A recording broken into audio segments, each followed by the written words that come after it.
to St. Julie Billiart Faith Formation. My name is Father Tirso Villaverde. I am the pastor of this great faith community, and I welcome you to another year of faith formation. I know that for many of us and for many of you, this year will be a lot different than previous years, especially because it's going to be a combination of videos such as this, in-person session once a month, and a remote e-learning as well for once a month as well. I know it'll take some adjusting, but given the circumstances that we are in at the moment, we just need to try our best. But as I welcome you to another year of faith formation and offer you this introductory video, I'd like to share the importance of passing on the faith. And to do so, I want to share with you 3 family heirlooms that have been passed on from my mother to either my sister or to myself. And hopefully in telling those stories, you will understand the gift that you are giving to your children.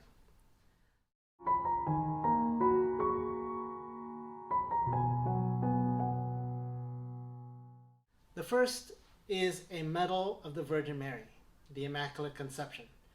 It was a necklace that my great-grandmother first had made, and my great-grandmother passed it on to my grandmother, who was her only daughter, and then my grandmother passed it on to my mother, and my mother eventually passed it on to my sister as her only daughter. The story goes, or the custom goes, that this necklace is to be passed on to a girl in the family. But it is to be passed on after telling a story and after asking that next recipient to make a vow or a very serious promise, because the necklace is more than just a piece of jewelry. This medal of the Virgin Mary has been passed on to my family, has been passed on in my family for 4 generations. It is about to be passed on to a 5th generation. And when my grandmother gave it to my mother, she told her the story.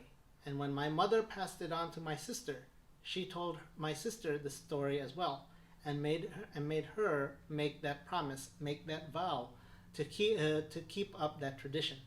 And the custom is that, 1, the necklace is not to be flaunted as a piece of jewelry. Secondly, it is never to be taken off except for a serious reason. And third, the one who wears it must promise not only to practice the Catholic faith, not only to pass on the Catholic faith to the next generation, but also to do so by faithfully praying the Rosary and the Novena to our Mother Perpetual Help. My sister never had children of her own, and so she is going to pass it on to the next girl in the family, which is my niece. And so in a few years, she will be receiving the necklace. But as a piece of a family heirloom, it has been passed on from generation to generation, as a way to remind the wearer not only of the protection of the Virgin Mary, but also the gift of faith, the gift of passing on that faith, and the importance of living out that faith, because it roots us into something. And so I wanted to share this with you because faith, first of all, connects us with the past. It reminds us that we have been part of something great. Even though we may not have known people in the past, we still are part of something great. But it can only do that when faith is passed on to future generations, which is what we are trying to do.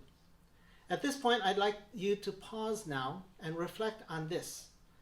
Ask yourself, or tell your children a story of one of your ancestors. Perhaps someone that neither you nor even they may have ever met. Tell the story of that person in your family's history and share that person's significance with your children, because to do so is to pass on an important story, which is what we are doing. If there is a memento that is connected to that person, share that with your children as well and tell them that story.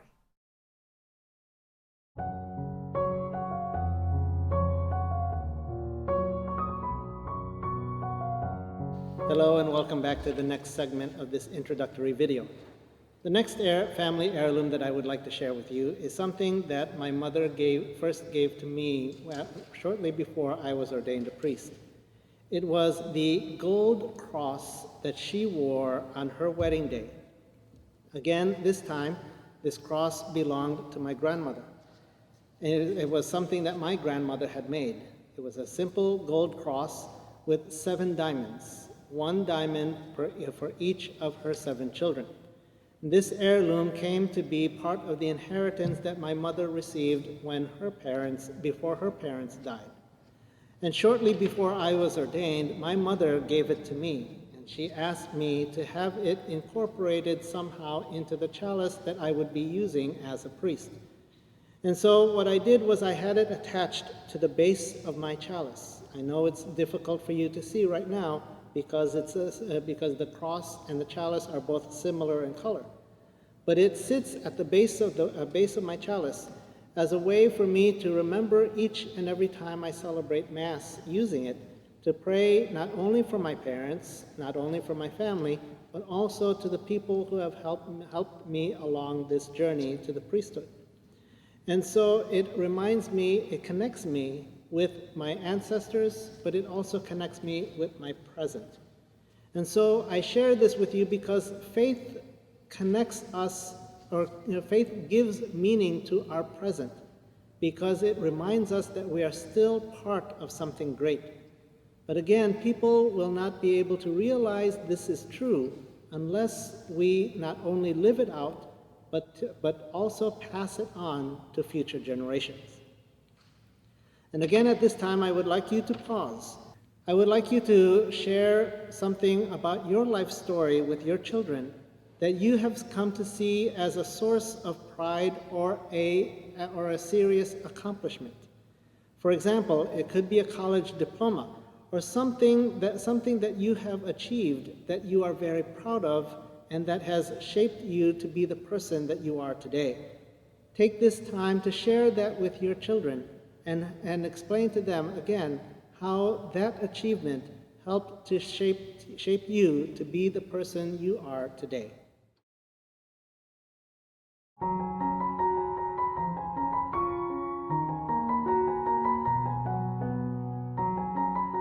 Hello again, and thank you for joining for this third segment of this introductory video to faith formation.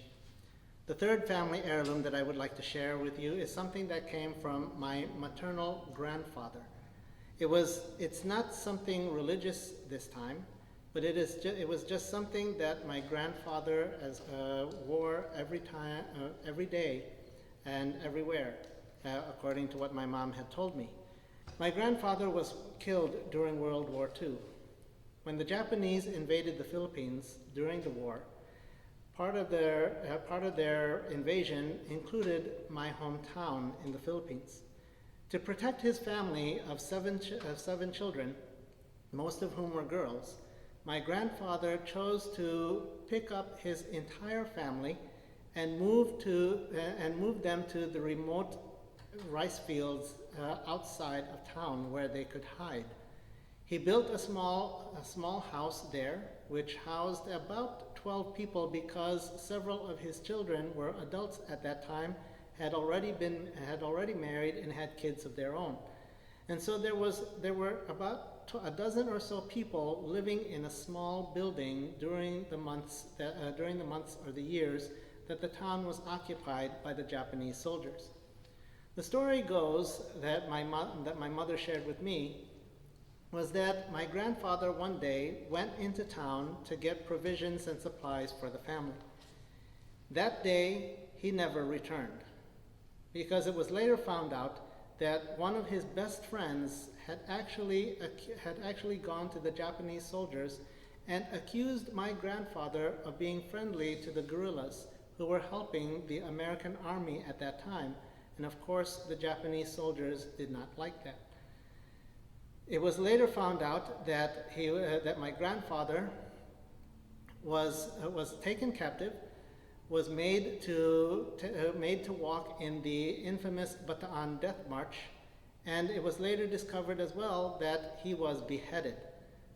After the war, my mother and her family went to look for his body, which was dumped in a mass grave.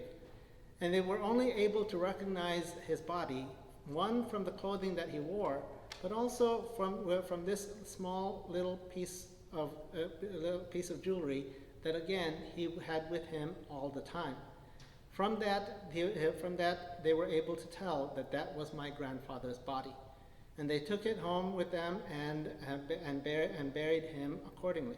It reminds me to pray that my life might be similar to my grandfather's. My grandfather was accused of a crime that he did not commit, simply because he chose to help anyone who was in need, regardless of who they were.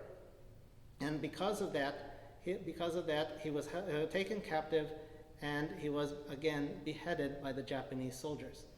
Again, I keep this with me as a memento and as a reminder to shape my life to become similar to his in love and in generosity and commitment to his family, so that, again, I might imitate and share that same example with others. At this point, I would like you to remember that faith directs us to the future, because it reminds us that we are on a journey that will lead us to something greater than we can ever imagine here on earth. But again, it can only happen when we pass that faith on to the future generations. When we tell those stories, when we share those examples, when we share those souvenirs, those mementos, those relics that teach us about our faith. At this time, I want you to pause and reflect on this final question. Is there a family heirloom that you have plans to pass on to your children sometime in the future? If so, share with them now the story of that family heirloom and why you want to share it with your children in the future, and what it means to you to pass it on to them, so that, again, they can appreciate the story behind that heirloom. Because the more we do this, the more we realize that we are doing the same thing with our faith. Because in our faith, we are passing it on to future generations. Again, to remind ourselves that we are connected to the past. We are connected to something greater than ourselves. It gives meaning to our present because it gives us direction, and it gives us that hope that our lives will end up in a place that is greater than anything that we can ever imagine. Again, I thank you for sharing your gift of faith with your children, and I encourage you once more to keep doing the same, so that for our future generations, our faith, our church, can be shaped and filled with faithful disciples. Thank you.